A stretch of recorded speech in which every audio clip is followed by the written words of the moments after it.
Majority Leader. The gentleman from the Honorable Loong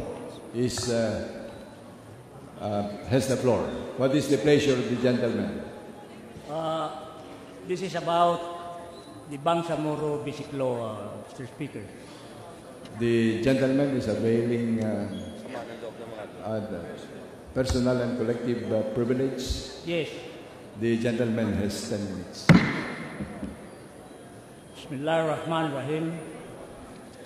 Assalamu alaikum. Thank you very much. Mr. Speaker, as we came to an end, it is with pride and honor that I stand here again today for the last time in this 16th Congress as representative of the 1st District of the Province of Sulu to express our sentiments on the most controversial issue this august body has deliberated and failed to pass because of differences in belief among us members of the House of Representatives.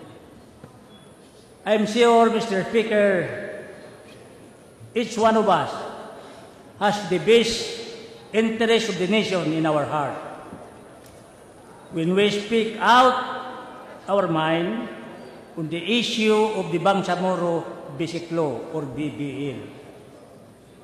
Unfortunately, in spite of our best intention, we cannot reconcile our differences of belief. It is sad to note, Mr. Speaker, that the passage of the BBL was adversely affected by one unintended and unfortunate Mamasapano incident on January 25, 2015, when 44 of the more than 300 commandos of the Philippine National Police Special Action Force on secret mission to arrest and neutralize international terrorist Marwan were killed during the encounter with the element of the BIFF, MNLF, and MILF, an armed civilian. Many of us felt that the MILF cannot be trusted as partner in peacemaking for killing the 44 sub-commandos, despite the peace agreement and the ceasefire with the Philippine government. Regrettably, the incident happened because, in my view, the MILF in the area panicked after hearing the firefight and seeing large number of armed elements of the Philippine National Police entering their area at early dawn without proper coordination as part of the comprehensive agreement. They started firing, believing that they are under attack. I believe the fault cannot be entirely attributed to the Moro Islamic Liberation Front. Indeed, it was a misencounter, as declared by the President, and a mistake on the part of the government. The Mamasapano incident has blurred our view and opinion on the passage of the BBL.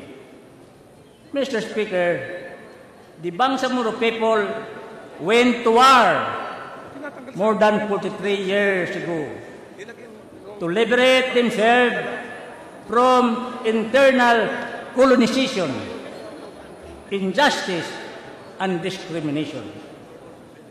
They were ready to die for the cause of their people, their faith, and their homeland, because to them, such death is a bliss death according to Islamic teaching.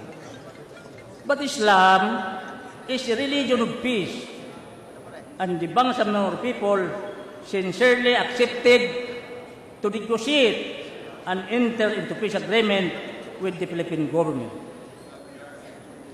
When the Bangsamoro people accepted the so-called autonomy, it was a supreme sacrifice in their part to give up their legitimate right to fully live and govern themselves according to their culture, tradition, and religion. With our inability to pass the Bangsamoro Basic Law, which the President Benigno Aquino III and the Moro Islamic Liberation Front believe will bring comprehensive, lasting, just peace to the nation. We have failed in our role as legislative body to provide the legislative support necessary to finally end the Bangsamoro secession and bring peace and unity to the country.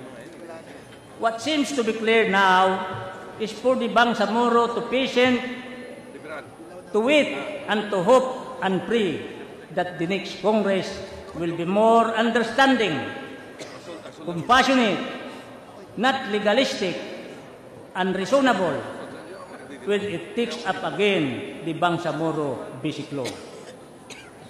We can only hope that Bangsamoro will not opt to return to the battlefield and start shooting war to pursue their aspiration. But we cannot continue to stretch and exhaust the patience of the oppressed people to wait and hope, because waiting and hoping have their limit. As we came to the end of our term as public servant, and in behalf of my grateful constituent who continue to suffer the effect and consequences of war, I wish to thank His Excellency President Aquino for his sincere effort to solve the Bangsamoro problem and end the suffering of our people.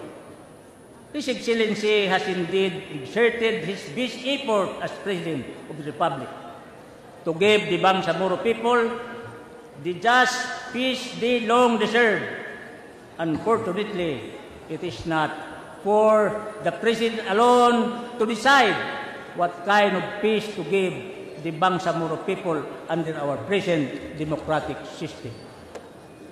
Likewise, in behalf of my people, I wish to thank also the Honorable Speaker, Feliciano Belmonte, for his unwavering support for the passage of the BBL. Unfortunately, he is only one voice in the jungle of 220 voices of this honorable body. In the same way, the gratitude of our people goes also to my good friend and colleagues from Cagayan de Oro City, the Honorable Congressman Robos Rodriguez, for competently handling the very difficult task of chairing the ad hoc committee on the Bangsamoro Basic Law. Unfortunately, his support and questionable sympathy for Bangsamoro people did not serve the passage of the Bangsamoro Basic Law.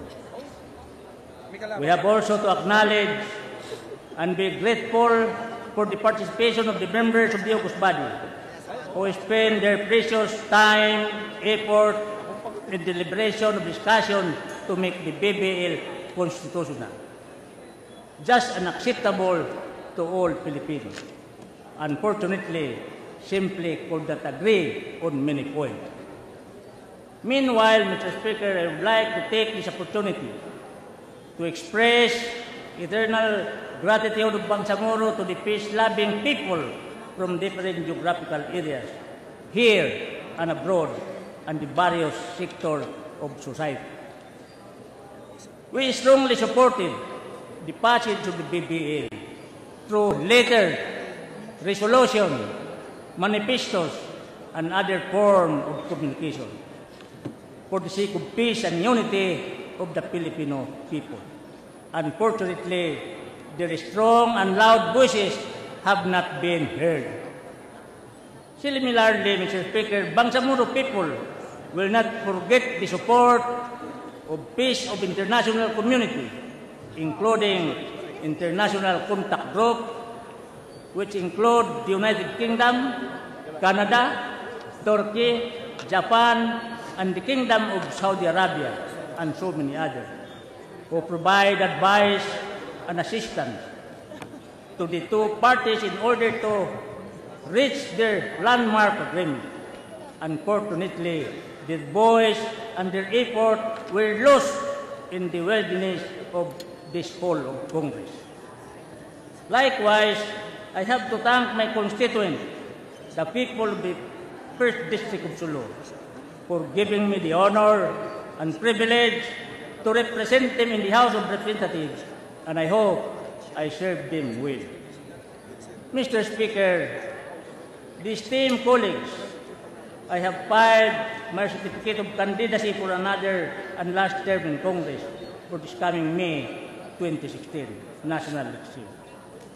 Because as former rebel with the Moro National Liberation Front, who has reconciled with the Philippine government, I want to continue through parliamentary struggle the cause of the Bangsamoro people for justice in order for us to live harmoniously in peace as one people, one nation with common aspiration.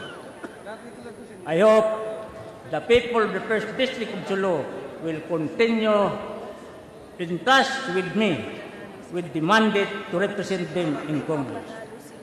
With Almighty God help and given another opportunity to serve my people, I shall continue to pursue with the same vigor the passage of the BBL in 17th Congress. That is acceptable to all. But I will continue to subscribe to and be guided by the view and perspective of Honorable Supreme Court Associate Justice Marbit Leonin, who once led the government negotiating panel, that Bangsamoro problem is not a constitutional problem, but Bangsamoro problem is a political problem which should be solved politically. Finally, Mr. Speaker, we cannot allow war to prevail and as an option of the government and Bangsamoro people to settle their conflict, as it is will only bring death, destruction to nation, and will only divide us as a people.